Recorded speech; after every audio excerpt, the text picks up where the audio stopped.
그날은 바쁘게 야근을 하고서 간단하게 술 한잔을 마시고 들어가는 길이었다고 한다. 지하철을 30분만 타고 가면 되는데 계속 아랫배가 아팠고 심해져서 중간역에 내려 화장실에 들렸다고 했다. 그 후에도 밤새도록 아랫배가 아팠고 화장실을 들락거렸다. 그런데 약간의 출혈성 점액이 확인되었다고 한다.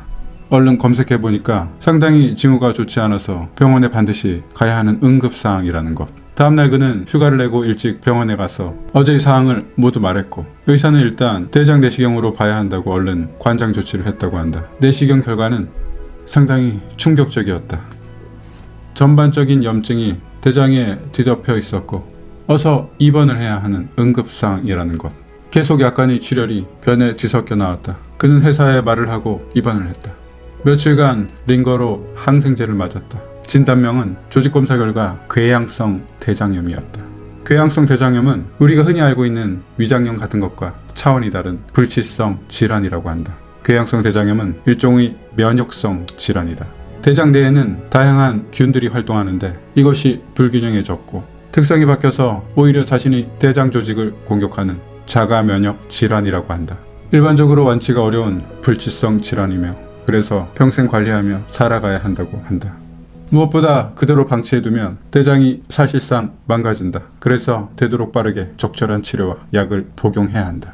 그는 의사에게 이 질환이 왜 생겼을까요? 라고 물으니까 술과 담배, 기름진 음식, 그리고 무엇보다 스트레스가 대장 환경에 지속 노출되면서 대장 내의 균들이 불균형 상황이 지속되다 보니까 이렇게 대장의 균들이 성질이 바뀌어가면서 자기 몸을 공격하는 상태에 이르를 수 있다는 것. 충격을 받은 그는 며칠간 정적이 흐르는 병원에 누워서 한동안 천장을 바라봤다고 한다. 심리적으로도 위축되었다. 염증으로 뒤덮인 자신이 대장을 본 것도 계속 뇌리에 남아 있었다고 한다. 그러면서 가여워졌다고 한다. 자신이 대장 말이다. 얼마나 그동안 자신이 혹사시켰을까. 그러니 이렇게 특성치까지 박힌 것이지 라는 생각이 들었다고 한다.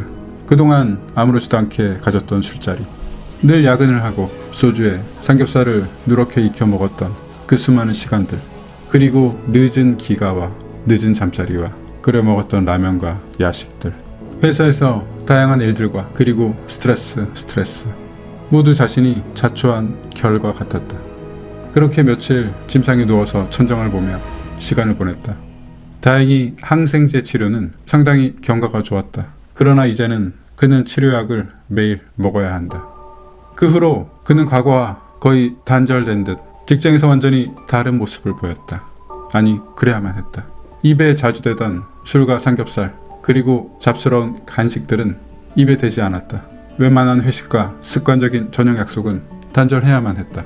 그리고 음식은 되도록 싱싱한 재료로 바로 만든 음식만 먹었다. 물론 의사가 그렇게 해야 한다고 했다. 그렇게 과거와 다르게 술도 끊고 담배도 끊고 건강한 음식만 먹어야만 했다. 그 충격 때문인지 그는 정말 그렇게 완전히 변해갔다. 오히려 그동안 몸을 그렇게 힘들게 만들었기에 몸이 그에게 보내준 메시지와 같았다. 정말 완전히 변해갔다. 회사의 일도 물론 스트레스가 여전히 있다. 그러나 그는 그런 상황이 오면 염증으로 뒤덮였던 대장을 떠올렸다고 했다. 대장이 얼마나 힘들었을까 라는 생각을 하면서 금세 스트레스를 받아야 할 감정은 별것은 아닐 거야. 회사 일은 시간이 해결해 주니까 담대하게 기다려보자 라고 주문을 외웠다고 한다. 그래서 과거처럼 조바심이 들고 어떻게든 해결하려고 쥐어짜는 습관은 사라졌다. 그러면서 점점 스트레스도 조금씩 관리되어 갔다. 결과적으로 그는 완전히 다른 사람이 되었다. 의사의 말처럼 그 질환은 잘만 관리되면 사실 동반자처럼 큰 무리 없이 살아갈 수 있다는 것. 오히려 그가 함부로 대했던 몸이 그에게 보낸 경고이자 선물을 준 것처럼 그는 과거와 완전히 단절되었고 오히려 건강한 삶을 살아가는 듯했다. 그와 가끔 차를 마신다.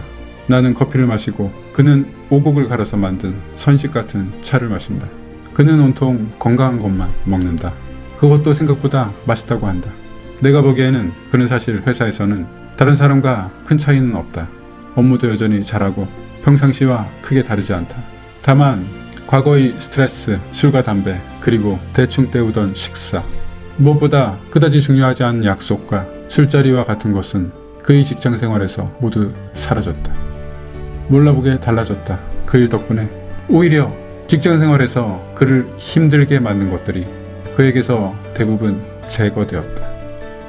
무엇보다 스트레스는 별것 아닌 것처럼 넘겨버리는 대담함도 갖게 되었다. 그는 그렇게 몸이 그에게 준 경고이자 선물을 잘 받아들였다. 새로운 삶을 살고 있다. 오히려 과거보다 더 행복해 보인다. 나의 동료 이야기가 누군가에게는 도움이 되길 바라겠습니다. 감사합니다.